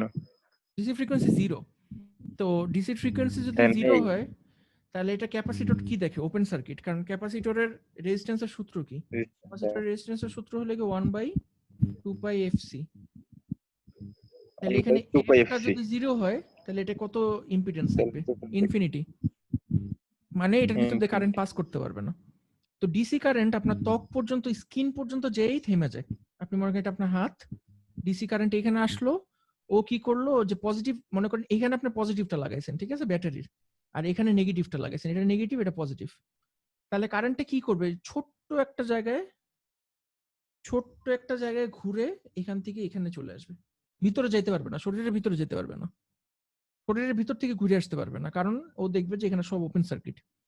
তো উপরের মনে করেন আপনার হাতের মধ্যে, স্কিনের মধ্যে ময়েশ্চার থাকে, তো ওইটুকু পড়বে। স্কিনের মধ্যে আপনার ঘামের কারণে ভেজা থাকে না, হ্যাঁ। ময়েশ্চার থাকে না, তুই জাস্ট ময়েশ্চারের লেয়ারটা দিয়ে ঘুরে ও পজিটিভ থেকে নেগেটিভে চলে যাবে কারেন্টটা। বুঝতে পারছেন? তো তখন আপনার ক্ষতিটা কি হবে, এখানে আই স্কোয়ার আর লস হবে, ওইটুকু ওইটুকু জায়গায় রেজিস্ট্যান্স, আর যে পরিমাণ কারেন্ট যেতেছে ওইটার কারণে হিট জেনারেট হবে, প্রচুর পরিমাণে হিট জেনারেট হবে, যার কারণে আপনার ফোস্কা পড়ে যাবে, এবং অতিরিক্ত পরিমাণে যদি ক্ষতি হয় তখন আলসার হয়ে যাবে। এটা হলে কি একটা ডিসি কারেন্টের হ্যাজার্ড, আলসার হবে, আপনার স্কিন আলসার হবে।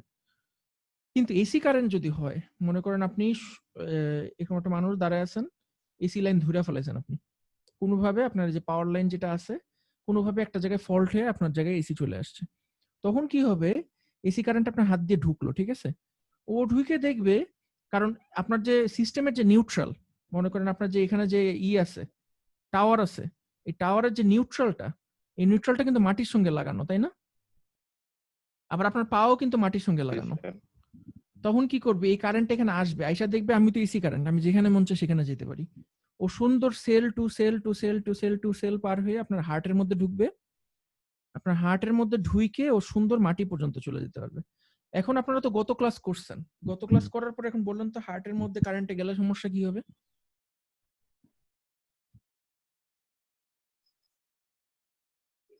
স্যার হার্টের পালস বন্ধ হয়ে যাবে। কেন বন্ধ যে হয়ে যাবে? মানে একটা কারণ তো থাকবে বন্ধ হওয়ার। কারণ আমরা কি জানি যে হার্টের মধ্যে যে কারণে এসএ নোডটা আছে, হার্টের মধ্যে যে আছে, পেসমেকার সেলগুলো আছে, বা সেকেন্ডারি পেসমেকার সেলগুলো যে আছে এভি নোডে, ওটা তো কনস্ট্যান্ট একটা নির্দিষ্ট ফ্রিকোয়েন্সিতে সিগন্যাল জেনারেট করতেছে, তাই না? বাইরের থেকে আপনি অন্য একটা ফ্রিকোয়েন্সি সিগন্যাল যদি ওটার মধ্যে দিয়ে পাস করেন, ওটার ভিতরে যে সিনক্রোনাইজেশন ছিল, এই সিনক্রোনাইজেশনটা নষ্ট হয়ে যাবে না? জি স্যার। তখন আপনার হার্ট বন্ধ হয়ে যাবে, মানে ঠিক মতো ফায়ার করবে না, সুন্দর নিঃশ্বাস বন্ধ হয়ে, মানে অক্সিজেনের অভাবে মারা যাবেন আর কি, মানে বিশুদ্ধ রক্তের অভাবে মারা যাবেন। তাহলে সমস্যাটা কোথায়? সমস্যাটা বুঝে গেল, তাহলে এসি কারেন্টটা সমস্যা আমাদের, ডিসি কারেন্টে কোনো সমস্যা নেই। এবং সবচেয়ে মজার ব্যাপার যেটা, আপনি যদি ক্ষতির কথা চিন্তা করেন, মানে শরীর সবচেয়ে বেশি সাসেপ্টেবল কোন ফ্রিকোয়েন্সিতে, এটার কার্ভ যদি আপনি দেখেন, এটার কার্ভ হলে কি এরকম, মানে কত ফ্রিকোয়েন্সিতে আপনি, কতটুকু ম্যাগনিটিউড হলে আপনার হার্ট অ্যাটাক হবে, এই কার্ভের সবচেয়ে মানে এটা হলে এটাই হলে কারেন্ট, ঠিক আছে, মাইক্রো, আমি ভুলে গেছি এটা মিলি অ্যাম্পিয়ার না মাইক্রো অ্যাম্পিয়ার ছিল জানি, আর এটা হলো কি ফ্রিকোয়েন্সি, এই সাইডে হলো কি ফ্রিকোয়েন্সি। তার মানে কোন ফ্রিকোয়েন্সিতে কত মিলি অ্যাম্পিয়ার বা কত মাইক্রো অ্যাম্পিয়ার কারেন্ট গেলে আপনার হার্ট বন্ধ হয়ে যাবে। তার মানে সবচেয়ে বিপদ কোন জায়গাটাতে বলেন তো? এই জায়গাটাতে সবচেয়ে বিপদ, কারণ এই ফ্রিকোয়েন্সিতে সবচেয়ে কম কারেন্ট গেলেই আপনি মারা যাবেন, কিন্তু এই ফ্রিকোয়েন্সিতে অনেক কারেন্ট গেলেও বাঁচবেন, এই ফ্রিকোয়েন্সিতে অনেক কারেন্ট গেলেও বাঁচবেন। বুঝতে পারছেন আমার কথাটা? এখানে যদি স্যার এখানে যদি অনেক আরেকটা ঘটনা ঘটে যে মানে যে মানুষটা দাঁড়াই আছে সে একটা ডাইলেকট্রিক মানে ম্যাটেরিয়ালের উপর কিন্তু অনেক বেশি ভোল্টেজ ধরছে, তাতে কি কোনো সমস্যা হবে? সমস্যা হবে, অনেক কারণ বেশি যেই ভোল্টেজ যে ধরছে। কোনো ডাইলেকট্রিক ম্যাটেরিয়ালেরই একটা ডাইলেকট্রিক স্ট্রেংথ আছে। ডাইলেকট্রিক স্ট্রেংথটা কি? এটা হলে গিয়ে ডাইলেকট্রিক ম্যাটেরিয়াল গুলো জেনারেলি আমরা কি জানি, ডাইলেকট্রিক ম্যাটেরিয়াল গুলো হলো আপনার সমযোজী বন্ধন দিয়ে গঠিত, তাই না? মানে এরকম দুইটা জি স্যার। পাশাপাশি থাকে এবং ইলেকট্রন শেয়ার করে এরা। আয়নিক বন্ধন, ডাইলেকট্রিক ম্যাটেরিয়াল কিন্তু সবই আপনার সমযোজী বন্ধন থাকে, তাই না? তো একটা নির্দিষ্ট শেয়ার করে। ভোল্টেজ যদি আপনি দেন, নির্দিষ্ট একটা ইলেকট্রিক ফিল্ডে ও নিজের ইন্টিগ্রিটিটা ধরে রাখতে পারে। কিন্তু আপনি যখন ভোল্টেজটা বাড়াইতে বাড়াইতে বাড়াইতে বাড়াইতে বাড়াইতে বাড়াইতে বাড়াইতে বাড়াইতে একটা পর্যায়ে নিয়ে যান, মনে করেন 2000 ভোল্টে নিয়ে গেলেন, তখন যেটা হবে যে এই পজিটিভটা টাইনে, এই বন্ধন থেকে টাইনে ইলেকট্রনকে নিজের দিকে নিয়ে যাবে। তো এই ইলেকট্রনটা যে একদম পার্মানেন্টলি এই বন্ধনটা ভেঙে এখানে চলে গেল, তো একটা ম্যাটেরিয়াল থেকে যদি আপনি ইলেকট্রন এরকম করে বন্ধন থেকে সরায় নেন, ওই ম্যাটেরিয়ালটি কি হয়, একদম ভেঙে চুরে শেষ হয়ে যায় না? মানে এই বন্ধনটা ভেঙে ফেলতেছেন আপনি। এই কোভ্যালেন্ট বন্ড যেটা সমযোজী বন্ধন, এই সমযোজী বন্ধন একটা নির্দিষ্ট ভোল্টেজে গিয়ে ভেঙে যাবে, পারবে না ও আর এই মানে রেজিস্ট করতে পারবে না। ডাইলেকট্রিক ম্যাটেরিয়াল তো জেনারেলি রেজিস্ট করে কারেন্টের প্রবাহটাকে, তাই না? কিন্তু একটা ভোল্টেজে গিয়ে ও আর এটাকে রেজিস্ট করতে পারবে না। ও নিজের সমযোজী বন্ধন থেকে ইলেকট্রনটা দিয়ে ভেঙে যাবে। তার মানে কি, এই সমযোজী বন্ধনের ইলেকট্রনগুলো যখন এই পজিটিভ পোলের দিকে দৌড়ানো শুরু করবে, তখন মানে কি এই ইনসুলেটিং ম্যাটেরিয়ালের মধ্যে দিয়ে একটা কারেন্ট প্রবাহিত হবে না? কারেন্ট ফ্লো হবে, পরিবেশ হিসেবে কাজ করবে। পরিবাহী হিসেবে কাজ করবে। স্যার তার মানে ওই পয়েন্টটাকে আমরা বলি হলে ডাইলেকট্রিক ব্রেকডাউন। ব্রেকডাউন মানে ইসে যে ব্রেকডাউন ডায়োডে যেরকম ভোল্টেজ। ব্রেকডাউন করে। এটার জন্য বজ্রপাত হয়। আমরা বজ্রপাত যে দেখতে পারি, কারণ বজ্রপাত তো হইতেছে আপনার একটা ইনসুলেটিং মিডিয়াম দিয়ে, বাতাসের মধ্যে দিয়ে, তাই না? বাতাসের মধ্যে দিয়ে কারেন্ট কিভাবে প্রবাহিত হবে? যেটা হয় যে মেঘের যে লেয়ারটা, ওই লেয়ারটার মধ্যে এত বেশি ভোল্টেজ তৈরি হয় আপনার পোলারাইজেশন, আয়নাইজেশনের কারণে। ওই ভোল্টেজটা দেখে যে আমার কারেন্ট যাইতে হবে গ্রাউন্ডের দিকে, আমাকে কোনোভাবে গ্রাউন্ডের দিকে পৌঁছাতে হবে, গ্রাউন্ড হইতে হবে। কারণ কোন একটা জায়গায় যদি হাই ভোল্টেজ থাকে, হাই ভোল্টেজ থেকে সবসময় কারেন্ট কি চায়? লো ভোল্টেজের দিকে যাওয়ার জন্য, তাই না? সবচেয়ে লোয়েস্ট ভোল্টেজ কোথায়? গ্রাউন্ডে, 0 ভোল্টেজ। তো ওই অ্যাটমসফিয়ারে যে আপনার আয়নাইজেশনের কারণে প্রচন্ড হাই ভোল্টেজ তৈরি হয়, ও তখন রাস্তা খুঁজে যে কিভাবে আমি গ্রাউন্ডে যেতে পারবো। এক ভোল্টেজ বাড়তে বাড়তে বাড়তে বাড়তে বাড়তে বাড়তে বাড়তে একটা সময় ও বাতাসের যে ডাইলেকট্রিক স্ট্রেংথ, এই বাতাসের ডাইলেকট্রিক স্ট্রেংথটা পার করে চলে যায়। পার করে চলে গেলে তখন বাতাসের ডাইলেকট্রিক ব্রেকডাউন হয়। এবং দেখেন না, বজ্রপাত যখন হয়, বজ্রপাত কিন্তু এরকম পুরো শাখা প্রশাখা ছড়ায় তারপর মাটিতে পড়ে, তাই না? কারণ কি, এক এক জায়গার বাতাস এক এক রকম। তো যেই জায়গায় ও দেখে যে বাতাসের ডাইলেকট্রিক স্ট্রেংথ কম, ওই জায়গায় করে কি তাড়াতাড়ি বাতাসকে ব্রেকডাউন করে এরকম শাখা প্রশাখা হয়ে মাটিতে চলে আসে, ছড়াই দেয়। ছড়ায় দেয়। তেমনি আপনি কাঠের মধ্যে যখন হাই ভোল্টেজ দিবেন, দেখবেন যে কাঠের মধ্যে এরকম গাছের মতো তৈরি হয়। বুঝতে পারছেন? তো আপনি মনে করেন কোন একটা ডাইলেকট্রিক কিসের যে দাঁড়াইছেন, এখন এই জিনিসটা মনে করেন এতটুকু পাতলা যে এই ভোল্টেজটাকে ও সাস্টেইন করতে পারবে না, তখন সুন্দর ওই ম্যাটেরিয়ালটার ভিতর দিয়ে কারেন্ট পাস করে চলে যাবে। এই জন্য আপনারা দেখবেন যে ইলেকট্রিশিয়ানরা যখন বাসায় কাজ করে, তখন একটা তারের মধ্যে যখন কানেক্ট করে একটা তারের সঙ্গে একটা তার, তখন কিন্তু বেশ কয়েকবার টেপ পেঁচায়। একবার কিন্তু টেপ পেঁচে রেখে দেন, আপনি চাইলে তো একবার টেপ পেঁচালেই হইতো, তাই না? আপনার টেপ খরচ করার কি দরকার? কিন্তু ইলেকট্রিশিয়ানরা কিন্তু বারবার টেপ পেঁচায়। দেখছেন নিশ্চয়ই সবাই আপনারা। এটার কারণ হলো জি স্যার। ডাইলেকট্রিক স্ট্রেংথটা বাড়ানো। কারণ এক রাউন্ডের যতটুকু স্ট্রেংথ, 2 রাউন্ডের দ্বিগুণ স্ট্রেংথ, 3 রাউন্ডের 3 গুণ স্ট্রেংথ। আমি আপনাদেরকে বলতে পারি, আপনারা যদি 220 ভোল্টের লাইনে যদি 1 রাউন্ড টেপ পেঁচা যদি হাত দিয়ে ধরেন, শক খেয়ে অজ্ঞান হয়ে যাবেন। এটা হয়েছে একজনের সঙ্গে। আচ্ছা, তো যে জায়গায় ছিলাম আর কি, তো এই ফ্রিকোয়েন্সিটা হলো সবচেয়ে মজার ব্যাপার, হলে গিয়ে এই ফ্রিকোয়েন্সিতে তাইলে আমাদের শরীর হলে গিয়ে সবচেয়ে বেশি সাসেপ্টেবল। মানে আমাদের এই ফ্রিকোয়েন্সিতে অল্প একটু কারেন্ট গেলে আমাদের হার্ট বন্ধ হয়ে যাবে। এই ফ্রিকোয়েন্সিটা কত ফ্রিকোয়েন্সি আপনারা অনুমান করতে পারবেন?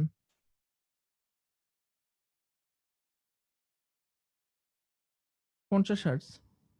আমাদের বাসাবাড়ির যে ভোল্টেজ, সবচেয়ে হাস্যকর একটা ব্যাপার। মানে যখন আপনার এই ব্রিটিশ আমলে যখন এই ইটা পাওয়ার লাইন ডিজাইন হয়েছে 50 হার্টজ বা 60 হার্টজ, দেশ অনুযায়ী এক এক দেশে এক এক রকম, ওরা এই জিনিসটা মাথায় আনে নাই যে এই 50 হার্টজ বা 60 হার্টজের যে ইলেকট্রিক সিগন্যাল, এটা মানুষের শরীরের জন্য সবচেয়ে ক্ষতিকর।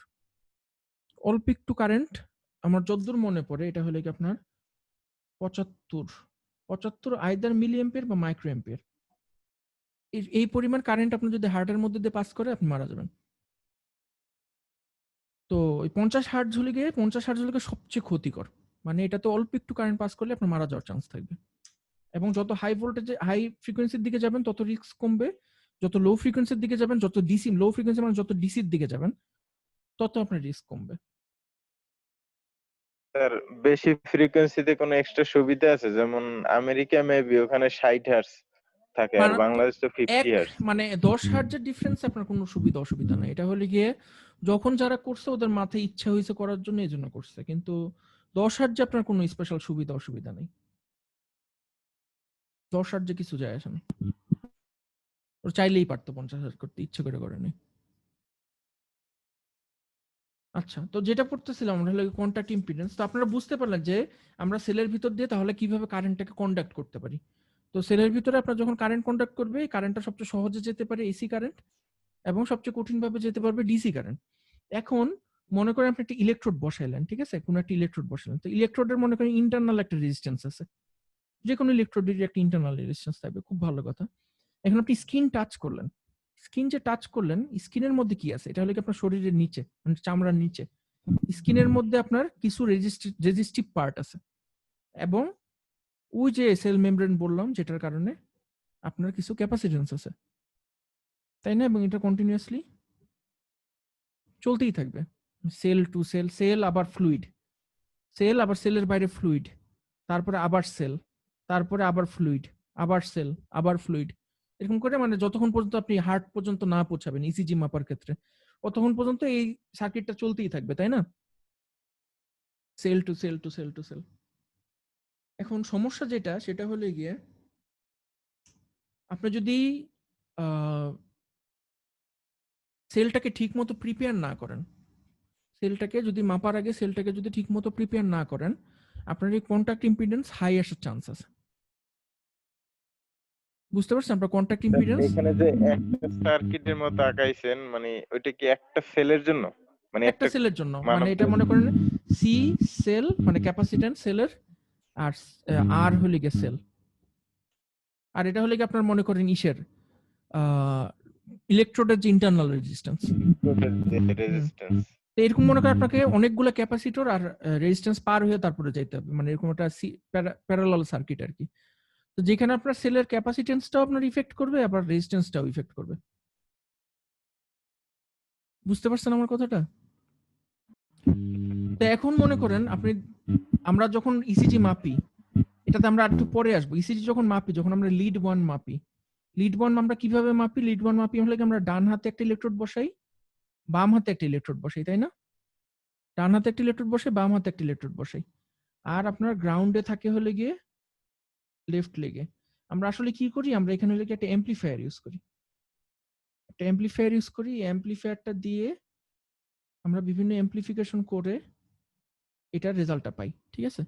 এখন সমস্যা যেটা, সেটা হলে গিয়ে আপনার এই জায়গার কন্টাক্ট ইম্পিডেন্স একরকম, এই জায়গার কন্টাক্ট ইম্পিডেন্স আরেক রকম। বুঝতে পারছেন? তাইলে এখন আপনার, আমরা জানি যে আমরা যখন কোনো একটা অ্যাম্পলিফায়ার দিয়ে যখন অ্যাম্পলিফিকেশন করি, তখন কি হয়? আমাদের গেইন কিসের উপর ডিপেন্ড করে বলেন তো? গেইন ডিপেন্ড করে এই রেজিস্ট্যান্স আর এই রেজিস্ট্যান্সের রেশিওর উপর ডিপেন্ড করে না? রেশিও। এখন আপনি হাতের থেকে এই জায়গায় একটা লাগাইছেন, এই জায়গার এক হাতের R1 একরকম, আরেক হাতের R1 আরেক রকম, তাহলে এই হাতের সিগন্যালটা যেভাবে এমপ্লিফাই হবে, এই হাতের সিগন্যালটা কি একইভাবে এমপ্লিফাই হবে? না। ঝামেলা হয়ে যাবে না? বুঝতে পারছেন আমার কথাটা? এটা গেল কি একটা সমস্যা।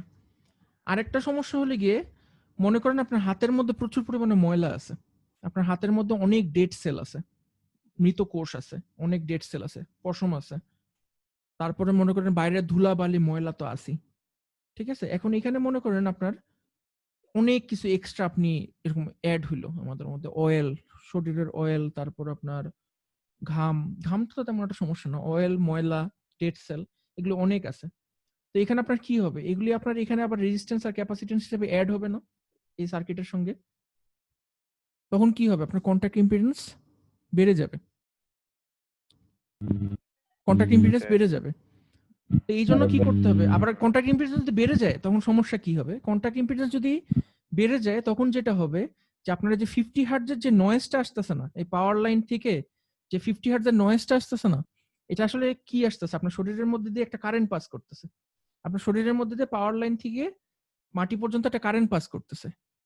তো এই কারেন্টটা যখন এই কন্টাক্ট ইম্পিডেন্স সঙ্গে যখন আপনি গুণ করবেন, আর কন্টাক্টের সঙ্গে যখন গুণ করবেন, তা এই যে আপনার পাওয়ার লাইন নয়েজের কারণে যে ভি নয়েজটা, যেটা মানে যে ভোল্টেজটা নয়েজ আকারে আপনি দেখতে পারবেন, এই নয়েজের পরিমাণটাও বেড়ে যাবে না?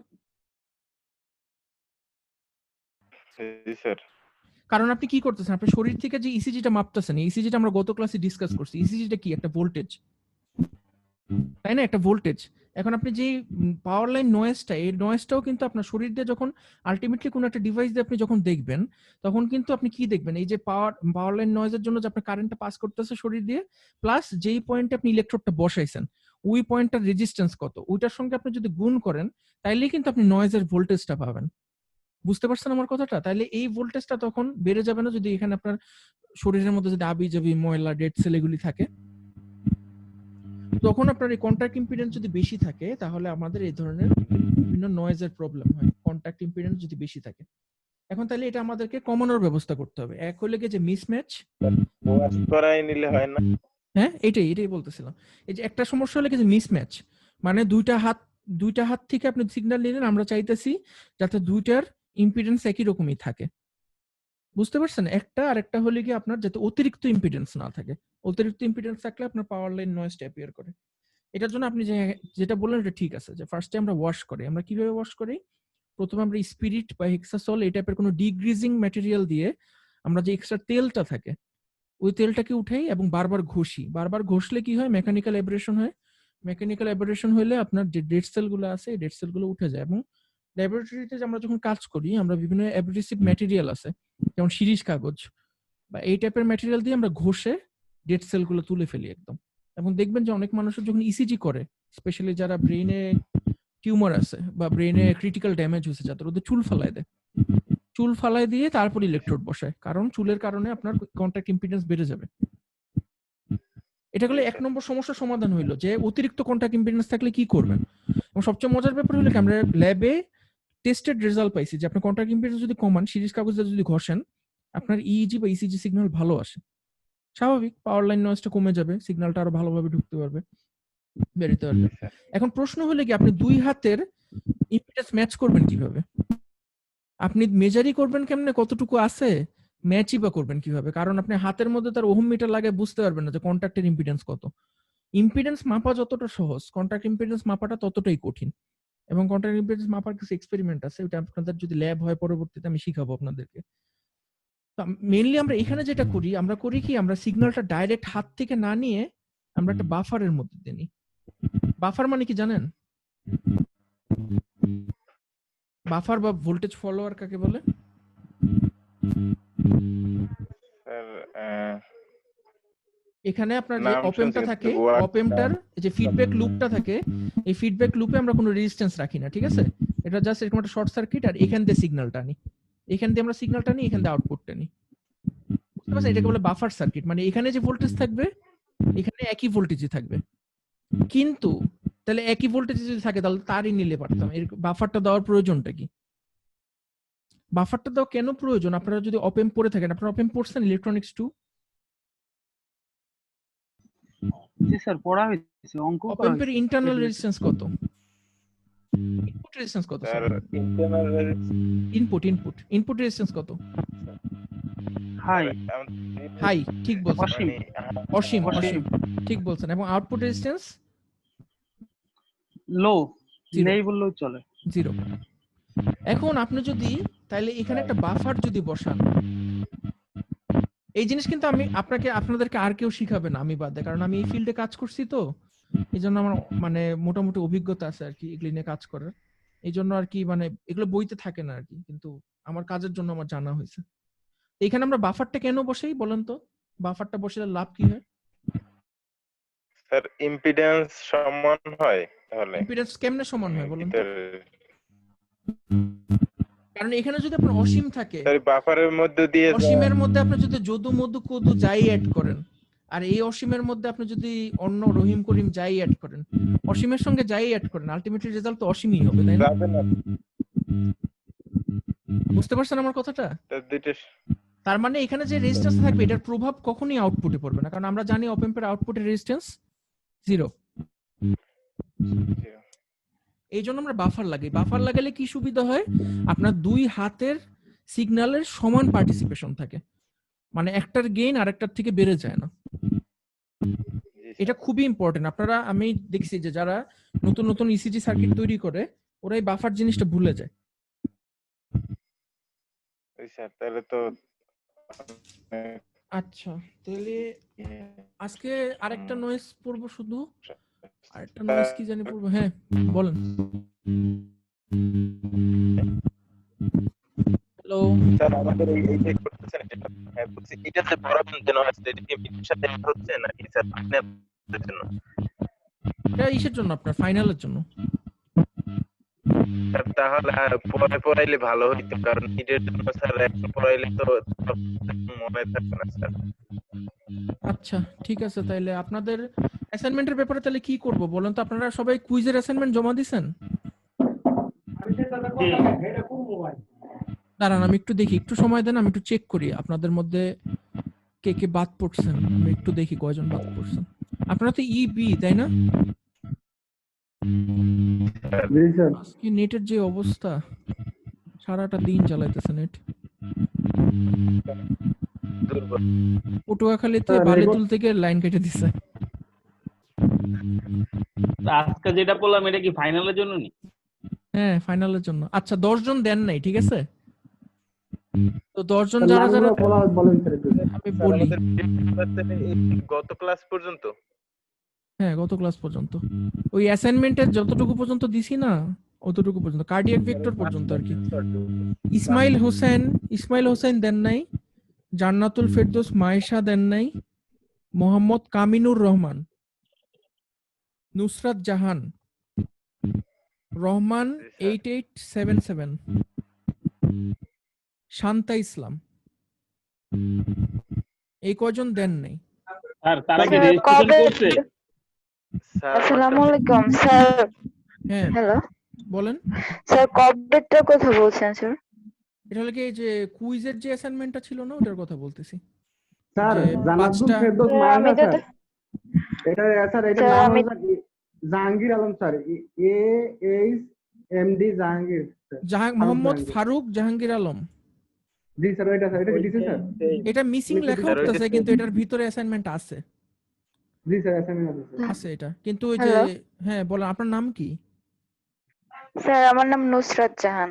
হ্যাঁ নুসরাত জাহানেরটা আসেনি আমার কাছে। স্যার আমি তো বলছিলাম, হয়তো আপনি ভুলে আপনি গেছেন, কি- আমার বাবা মারা গেছে, হ্যাঁ, পরে হ্যাঁ, আমি হ্যাঁ। গ্রামে গেছিলাম। আপনার নেট দেওয়ার পাওয়া কথা ছিল যায়নি। না?